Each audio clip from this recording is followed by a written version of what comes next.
Спрытнасць рук і ніякага махлярства – гэта пра воркаут. Мікіта Мігай выконвае трукі на турніках, брусах і шведскіх стенках звыш 6 гадоў. Калі паступіў у каледж, прыходзілася хадзіць на трэніроўкі за некалькі кіламетраў. Зараз усё побач. Мы с ребятами это делали часто. 2-3 раза в неделю, как тренировочки, стабильно это делали. Можно ходить каждый день теперь, заниматься. Это очень здорово, очень круто.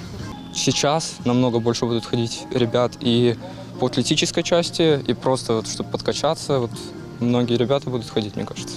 У каледжы далёка не ўсе на «ты» з воркаутам. Менавіта гэта і стала адной з прычын стварэння новай пляцоўкі. Разам з дадатковымі магчымасцямі адкрываюцца і новыя гарызонты. Сёння ў аграрна-тэхнічным каледжы навучаецца звыш 500 чалавек. Большая частка – хлопцы. Новая пляцоўка – гэта не проста пра якасна праведзены вольны час, гэта магчымасць будучым аграрыям падрыхтавацца да нялёгкай працы ў сельскай гаспадарцы. Гомельшчына спартыўная сёння – гэта цэлая індустрыя са сваёй базай, навуковым патэнцыялам і прафесіяналамі. У вобласці паспяхова развіваюцца 52 віды спорту. У распараджэнні жыхароў – стадыёны, спартыўныя залы, басейны і міні-басейны ў дзіцячых садах. Усё дзеля развіцця нацыі.